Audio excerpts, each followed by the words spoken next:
All right, welcome to this week's episode of the Sideline Podcast. We've got a special guest this week. We got the head football coach at Westfield, Scott Vossler, to chat with Mark, Scott, and I. He's got a big game this week, but more importantly, we're kind of getting ready for next week's big rivalry game, Westfield and Centerville. Scott, tell us a little bit about what got you into coaching and how you ended up at Westfield.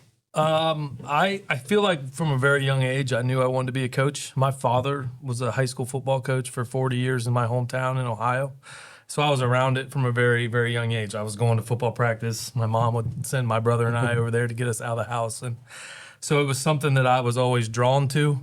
As I started playing athletics, football became, a big part of my life. Played in college at the University of Dayton. And right away, I knew I was going to teach and coach. So I got into coaching right out of school in Hamilton, Ohio, just outside of Cincinnati. And we were the big suburban district around Cincinnati. Coached there 2 years and met my girlfriend at the time, and we were doing distance. She was living in Boston, and we decided to move to Fairfax County to kind of get into the same place. And been here 15 years since then. We're now married, have 2 kids, so it's all worked out. But we kind of ended up here on, we were looking at several different East Coast cities. We both interviewed a bunch of places, but we liked Fairfax County, and we both got jobs here and moved. Did you have a job before you moved, or did you move first? And so my wife is a special ed teacher. She got it's called like an early hire. She interviewed and was basically, we're going to hire you. Here's all the schools that have openings. So she was hired like in February. I came down and I interviewed with all the football coaches first, like who's looking for a coach. So I met with Trey Taylor. I met with Joe Thompson, who was at Oakton. Oh yeah. I met with Trey had just gotten the Robinson job, but I met with just several different guys that were in and around the area looking for coaches. And then once I got to know them, they were like, hey, we're going to have this teaching opening and stuff like that. So I ended up getting a teaching job at Robinson, and that's how I ended up there to begin with. But I didn't want to leave I didn't leave my previous job officially until I had another one secured. But that we kind of knew it was coming. Yeah. So you've been at Westfield now for what, 2 or 3 years? This is my second year. Okay. Awesome. Kind of followed Kyle Simmons in there, right? After a long run by him, successful run. Yeah, it's tough following in those giant footsteps, but he left us a very well-functioning program. The culture was great. The kids were used to being coached hard. There was a good staff that was already in place there that we were able to keep a lot of. So the foundation of that program was extremely strong when I took over, and we're hoping that we keep building on it. But, taking over for a guy like Kyle can be a challenge, but because he left it in such good condition, I think that's helped us. Yeah, that's awesome. They left that condition. The state, it's awesome that you got a lot of kids coming back and the coaching staff in place. I kind of feel like what I'm hearing is that the numbers for tackle football, at least in the state of Virginia, are declining over time. Is that correct? I think if you compared it to 20 years ago, I definitely think so. And I think you kind of saw that continuous kind of decline, I think, up until COVID. I think we had a little bit of a resurgence. Okay. Right after COVID. And I think now we're trying to figure out, was that permanent or is it going to fade back to kind of where it was? I know when I was at Robinson, my biggest 2 football teams in high school were the first 2 years after COVID that we had. We had like 126 kids in 10 to 12 one year and like 117 the next year. So yeah, I think when COVID hit, like people started to realize how much they enjoyed being around other people, and football provided that opportunity for a lot of kids. So I think They got back into it. But I think there's a lot of things that are going on in this area, a lot of opportunities for kids, different activities. So you're in constant competition with all those for kids to come out. And I think, part of running your program is selling it. And we try to get out there as much as we can into our feeder schools to get kids excited about playing football at Westfield. That's great. Do you when you're trying to work with these feeder schools, you have 3 programs. You have a freshman squad, you have a JV squad, and you have a varsity squad. And there's probably a little bit of little liquid between the JV and varsity kids are kind of coming up and down. Freshman's kind of generally its own unit, right? Correct. Are the numbers still good on that lower freshman unit? Yeah, I mean, we have 55 this year, freshmen, and then we had 110, 10 through 12 to start the season. So our numbers were That's good. Pretty I would good. never thought they were that high. Over Yeah. 150 kids. That's great. But I think it's just all, we feed from 2 middle schools. And last year we got out to those middle schools. The head freshman coach and I tried to make visits out there and get to know those kids in the spring. And I think just visibility is just a huge thing, right? Like kids are much more likely to give something a try that maybe they've never done before if they have a friendly face that they've seen. And so trying to get out there and just shake hands and say hi and let those kids know that we're interested in them, that maybe they give it a shot. Because I would say of our 55 freshmen, 35 of them haven't played before, so it's their first time giving it a shot. And, that can be intimidating for kids. Like they come out especially football. It's in the contact middle sport. of summer, and like they're giving up a couple weeks of freedom to go out there and try something that they may never have done before. And oh, by the way, you might get run over at some point during You got some 2-a-days in there. Yeah, it's something I think if you don't invest in those kids before that, you probably don't have a shot of getting them to show up. So I think that's something that we try to do. It's a full-time job for you guys. There's a lot going on in the high school. I'm just kind of shift gears here a little bit on you. It sounds like the program's doing great, which I like to hear. All 3 of my kids went through Westfield High School. Yeah. My son played football for a little bit there, so I like to hear that the program's doing well. I'm going to shift gears a little bit. There's been a lot of changes in high school sports, and it's becoming more and more kind of a corporate world, I want to say. That it's more like college, I guess, where kids are moving around a little bit more freely over the past couple of years. There's been some issues that have been in the news. In Virginia with kids moving from one program to the next. And how are you tackling this issue these days? You have kids in your school and they're coming and going and they're almost recruiting's almost happening in high school. How are you dealing with this? Yeah, it's definitely something that's new. I think, 15, 20 years ago, that wasn't something that you necessarily had to address all the time. I think you could, you kind of had your kids, they were locked into your building and then you just had to retain them in your sport, but not necessarily retain them from leaving. So it's just a new reality, I think, that we all deal with. I think the best way to deal with that issue is just like you would any other issue. You have to take the kids you have, and it's got to be an enjoyable experience for them. Your best salesmen are the people that are already in your program. And if they're speaking highly of what's going on and they enjoy it and they want to stick around, you're more likely to draw the other people in from your building, and you're likely to retain people.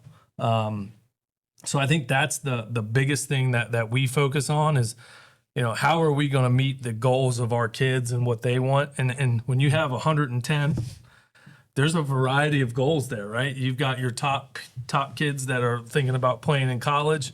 You got your next group maybe that are good players, but maybe football is their second best sport. Maybe they're a wrestler first or a track athlete or whatever, basketball player, but they also want to play football. So you got to have your program set up to be able to handle the multi-sport athlete as well. And then you'll have, the 50% of your roster are kids that they just want to be a part of something. And they want to feel like they're valued, that they can improve, that they got a shot to contribute in any way possible. And keeping all those different groups happy and satisfied is definitely a challenge. But I think that's something that as a coach, you need to try to meet that need, because that's what keeps people coming back. As far as, the recruiting piece in the area, I do think the state in our county, Fairfax County, has really tried to legislate that to try to make sure that people aren't bending the rules, to say. I think we've seen some new policy come up. The rules have kind of always been in place, but how they're being enforced, I think that's changed drastically. And I think our county has probably taken as strong a stance as any county in Virginia to try to handle that. But there's probably 10,000 kids playing fall sports this year in Fairfax County. I just made that number up, but just thinking about how many we got at Westfield times 26. It's impossible for somebody sitting at central office to check every single kid's address and make sure they're living where they're supposed to. So it's incumbent upon all of us coaches to make sure that we are abiding not just by the letter of the law, but the spirit of the rules. It's supposed to be athletics or academics based competition. Mm-hmm. And so, these kids are supposed to be getting an education first and participating in an after school activity. It's not just supposed to be about winning and losing. And if you lose sight of that, I think you're more likely to bend the rules and try to maybe get that player that might tip the scale for you. So I think, all of us coaches, it's important that we all realize that we're the tip of the spear. If we're discouraging that type of behavior, then it's less likely to happen. And it's never going to be perfect. There's stuff that slips by sometimes with any coach. But if there's a trend, usually there's a problem. I was listening when you were talking earlier about how you sell the program to kids, and it has to be an enjoyable activity, and we can define enjoyable because we do it all the time here with all of our sports. But in your situation, when you mention winning and losing, from the losing perspective, obviously everybody wants to win. It's easy to retain kids, even if they're not having a good time and the team is winning, it's a little easier to retain them. They won't go looking elsewhere. Where this, does it put more pressure on you guys to win? When you talk about if they're, say that you are a losing program and, your neighboring program is a winning program. Yeah. Does that, what does that do to the equation? Losing definitely makes everything harder. I think if you have a problem when you're winning, that's a 5 out of 10. When you're losing, it can become an 8 or 9 out of 10 on the the scale of how much trouble it is for you. So losing definitely makes things harder. I don't want to say you can go 0-10 and no one's gonna if you're doing the right thing, that's not 100% true. But when you start making ethical decisions based on winning and losing, I think is where you start getting in trouble. Yeah. Makes sense. Yeah. You can find yourself where hey, if we did this, then maybe we win a couple more games, but now you've crossed the line. I think that's where you run the risk of opening yourself up to some trouble, both by our county and by the state. So winning is important, and it's really difficult to have an enjoyable, what we talk about with our families a lot is we want the football experience at Westfield to be something that these kids cherish, right? And winning has to be a part of that. And so our off-season program, building kids up, hiring great assistant coaches, and getting the program's foundation strong enough that you have a chance to win with the kids that you are supposed to have. I think that is, that's the goal. Because if you don't win, it's hard for those kids 10 years down the line to look back and say, man, that experience I had at such and such a school where we went 2-8 was so great. They're just not going to, right? So winning, I think, allows you to create the buy-in that allows you to teach all the important life skills that these kids will learn from the sport. And the winning kind of becomes the hook. And you don't have to win every game. But I do. They got to experience some success to really get them to buy into the stuff that you want Be to somewhat teach. competitive. Yes, That feeling of winning. Yeah. It's a high. I mean, you're fired up. You're hugging. You're on the field. I mean, I'm gonna pivot here. I mean, you guys had a big win this week. Yeah. I can't remember the last time you guys beat Madison, frankly. 2018. There you go. I knew you'd have the answer to that, Scott. I knew it. I'm surprised you didn't have that I answer, know. Scott. Well, I wanted to let him have the glory. No, and I think back to that winning though, real quick. Okay, yeah.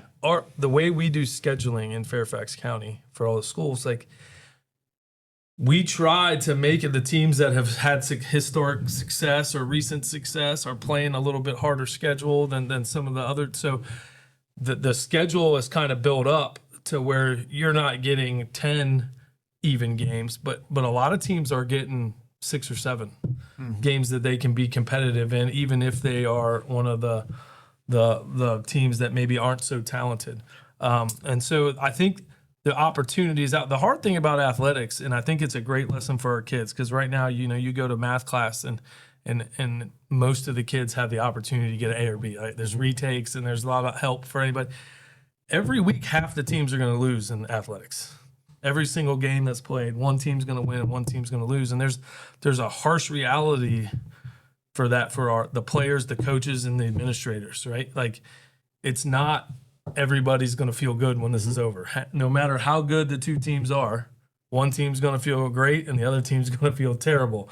And the lessons you learn from that about, like, showing up, doing your best, fighting like crazy, but then maybe you don't get the reward at the end of the day. Like, I think those are valuable things down the line when you get into the working world or you got to be a parent. And there's a lot of things I do as a father that aren't always glamorous, right? That you're grinding and you're helping them and getting them ready to go. And then there's no carrot at the end of the day for that. Maybe 30 years from now when you walk them down the aisle or something, but I think athletics allows opportunities for kids to start to learn that, like, hard work, preparation, all that stuff is important, but it doesn't guarantee you anything. Still can lead to failure. And that's okay. Yep. And then how do you Learning to bounce lose back? is important. Yeah. You got to be able to get back up after failure. Yeah. I know you talked about some of the things you talked with your families and your team. How would you describe this year's team? I know it's your second year there. How would you describe them, and what do you think makes them special? What makes this team special for you? I think we're young. We had last year when I came in, it's funny, I talked to a lot of other head coaches that had kind of taken over successful programs and just what they did in their first year. And a lot of them said, hey, that senior class is going to be tough. Like, they've already won. You probably can only go downhill from what they're used to. And they're like, the good news is in 4 or 5 months, they're going to be moving on. And, like, so you got to treat them right, do the right things, but like, don't expect to change them a whole lot because they're kind of already set in stone. I got in with the group that we had last year, and we had a really good senior class, talented, good kids. And this is what I talked about earlier with the culture that was kind of left. They were ready to be coached. Like, if I told them, hey, we're going to line up backwards this week, they would have gone and lined up back. Like, they were just so, like, we do what the coach says. And they were an easy group to coach. They bought into what we were doing. We had a little bit of a learning curve early on, but quickly improved, and they were a really enjoyable group. And we had a pretty successful season last year. Then they all graduated, and we had a talented group of kids coming back, but super young. Lots of kids that are now juniors, even a couple sophomores. So we knew this year we were going to have some growing pains as far as we had kids that are now juniors that were undefeated as freshmen. They were undefeated as JV on sophomores, and now we're getting to play their first varsity experience, and they'd never experienced failure yet. And we kind of knew that, like, they're good players, but, like, when, JV to varsity is a jump. It's a big leap. And we knew that there were going to be moments where they probably weren't quite ready yet or weren't prepared, and they were going to get exposed. And, like, how were they going to handle that? We didn't know. And so I felt like this team just had some growing up we had to do, just natural progression of a varsity athlete. And I feel like we've been doing that this season. And we've played in a lot of close games, and we've had guys make plays, and we've had moments where maybe we made a little bit mistakes. And I think we've just learned and progressed as the years gone on, and we're hoping we continue to do so and continue to improve. But it's a fun team to coach, but there's moments where you're like, man, I can't wait till he's a year or two older, But that's been good. I'd say overall this team is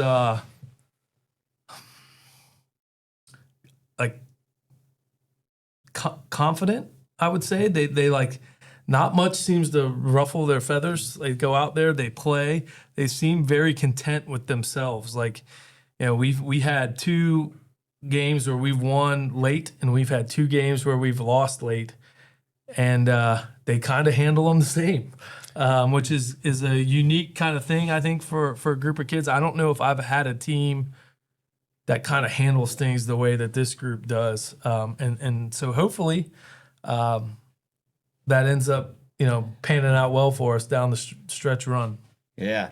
The district, the Concord district, it's a tough district this year. Yeah. I mean, it is every year, but I was kind of looking at kind of some common matchups and so on, and it's pretty close across the board. You guys have played a lot of the same There's teams. nobody that has a losing record right now.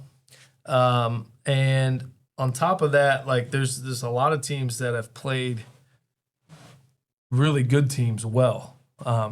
South Lakes played Battlefield really well. We've played, Patriot, Madison. Our schedule has been pretty tough. It's been a gauntlet for sure. Yeah, it's we talked about our team. One of the things that I think has been interesting to watch on our team mentally, how we've been able to handle like getting up for every week. And just sitting here, to be honest, like there's some weeks I don't think we've quite got there.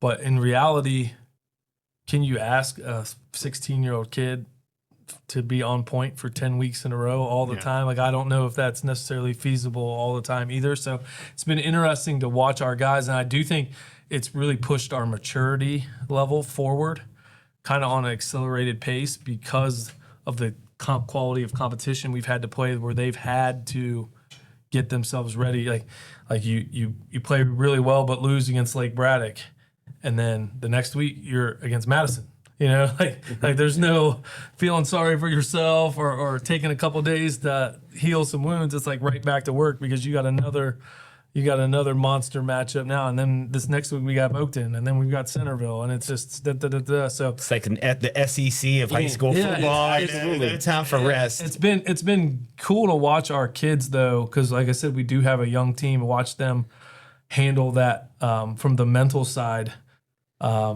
because I wasn't sure if we could do it, last March.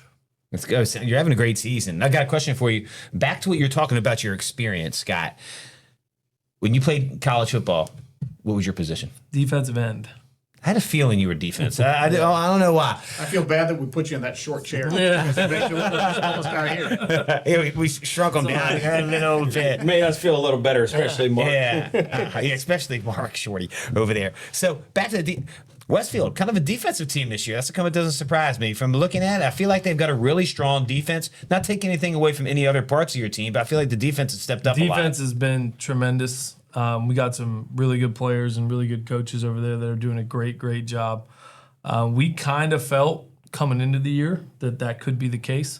I mean, you never really know, especially with guys that haven't played varsity football yet, exactly where they're at. But we kind of felt that we had a shot to be a really good defensive team. Our special teams have also played, I think, really well early on. And so I saw the video of the punt return last week again for a touchdown against Madison. That was probably a game changer. It was Lake Braddock. I'm sorry, that was Lake Braddock. Yeah, sorry, the week before. Yes. Yeah, thank you. Yeah, so those two units, I feel like have really helped us. Offensively, we returned 2 starters from last year. Wow. And so there's been some learning curve that's gone on over there, and I do think we've gotten better. And it's hard sometimes, like, the last 2 weeks we felt like we've made a lot of progress in practice, but then you go up against Madison's defense and Lake Braddock's defense, and you're like, man, maybe we're not quite there. But I don't know if we'll see another unit like that the rest of the year. So it's I had an old coach once tell me, the football season is a living, breathing organism. It's like things never stay the same, and things can change on a dime, and you just got to ride that wave throughout the year. Something that you think, like, this is definitely a truth about our team in week 4, by week 6, that may no longer be true.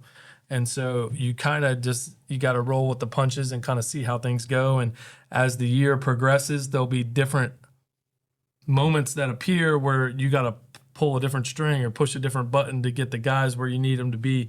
And I think that's kind of one of the fun things about coaching. But it's also one of the things that keeps you up at night about coaching. It's exactly what I say about my fantasy team every week. Just roll with it. Yeah.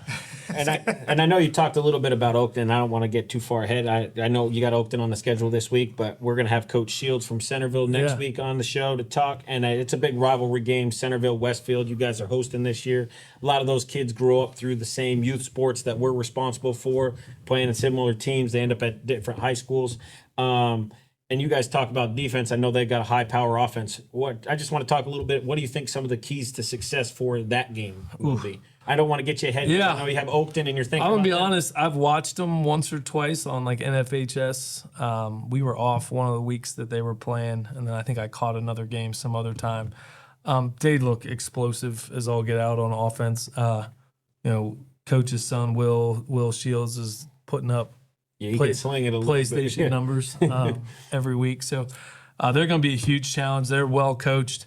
Bunch of good coaches over there that we know really well. I see Coach Shields all the time. We live in the same neighborhood. He's one of my closest friends, I feel like, in coaching. I told him, I saw him last week. I said, I don't know if we can hang with you, but if it was just me versus you, I think I could take you. Hey, he played for Virginia Tech back in the day, right? He did. So He did.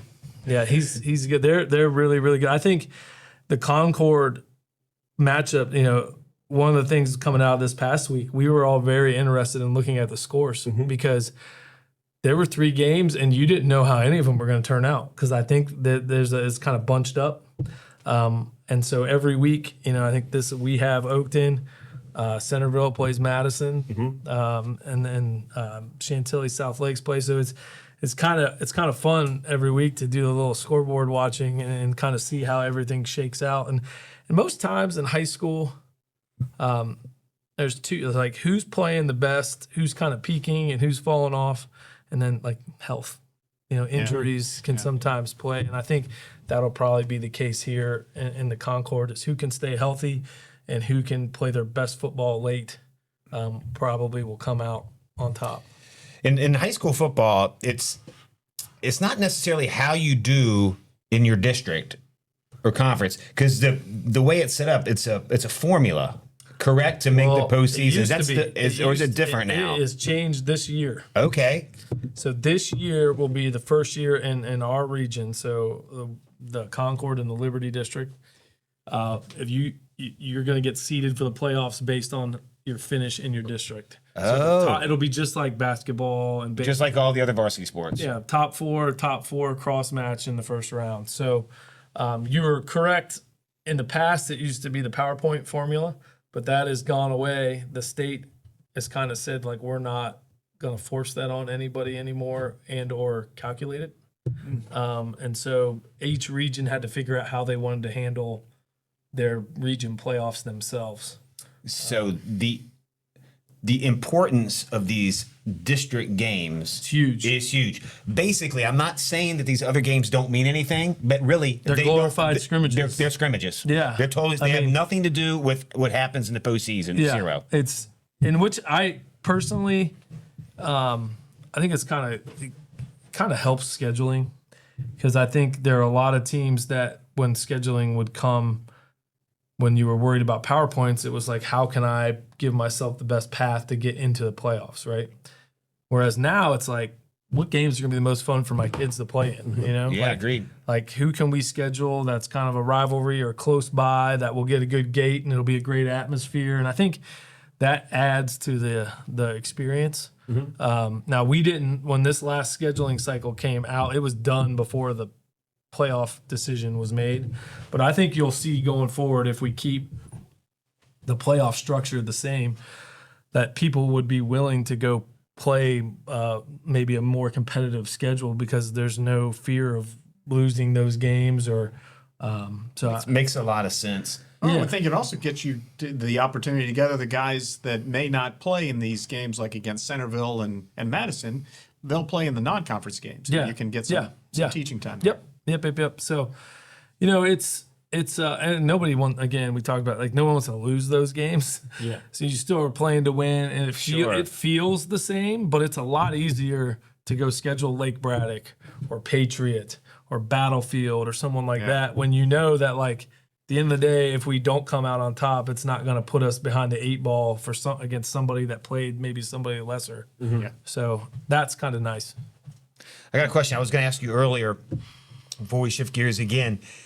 Who calls plays in high school? Is it the head coach? Who's calling plays at all these high schools? Do you guys have an offensive coordinator who's doing that? Or So how's that it work? varies at every school. I currently don't call any plays. I called offense some last year.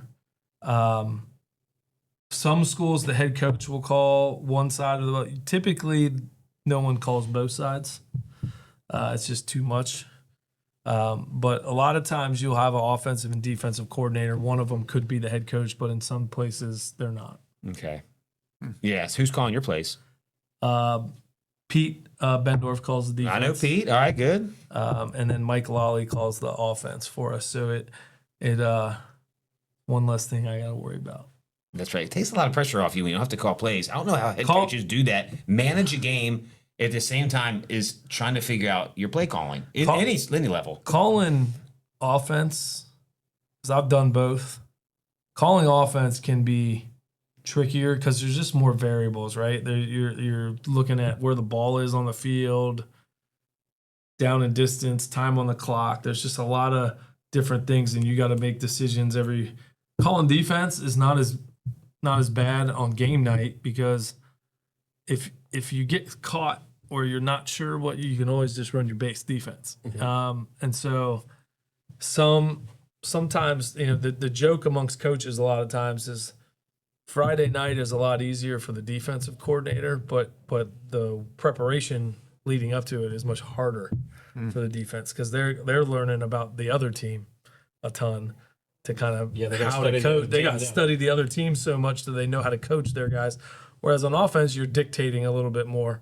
And the other team, you got to know a little bit about them, but you don't need to know every single thing about them because you're going to force their hand by what you're doing. So what's your team's favorite pregame meal? Ooh. So How do you do that? So we have a traditional meal that I think has been served at Westfield for a long time on Thursdays after practice. It's chicken, salad, pasta, and we do that when we have home games. This year we kind of changed it a little bit. Home games we always do that same meal. Away games we have different things come. We've had Foster's catered one of our meals. We had I feel bad. I don't remember this off the top of my head.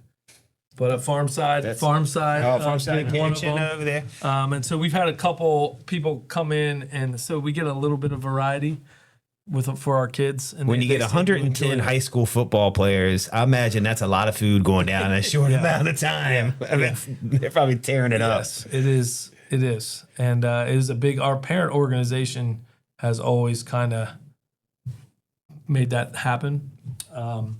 And so they do all the work for it, and we're extremely grateful that they're able to do that for us every week because I know I couldn't be barbecuing 110 chicken breasts. Yeah, that's right. That'd be a lot of work. Yeah. They got a nice grill over there though, outside. But yeah. So another question, kind of a little bit off the radar here. How's the dog pound been doing this year? They've been pretty hyped up. Great.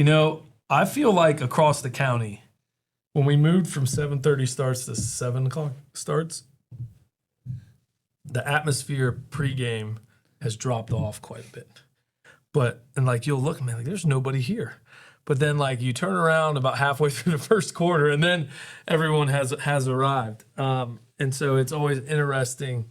We'll be out there for warm-ups and I'm like, it's quiet.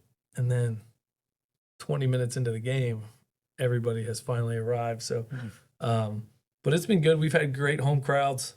We had a really good crowd. I felt like at Lake Braddock the previous week. So, and I'm sure that Centerville game will have I'm sure it'll be crazy. everybody out and around. It's going to make the boosters a lot of money in concessions. Yeah.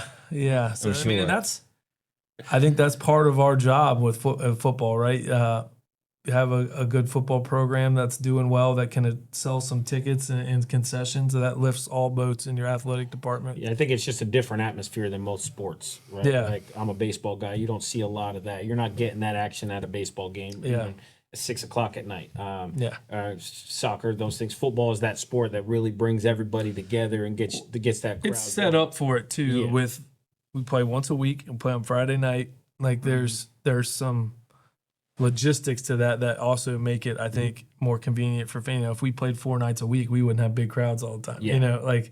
But having that one night a week set up, I think at our place too, like we don't have a track around our field. Like it's a kind of, you come in, it's down the hill. It's a very kind of cool high school football experience there. And I think people enjoy coming to watch games, and hopefully we play well enough to keep them coming back.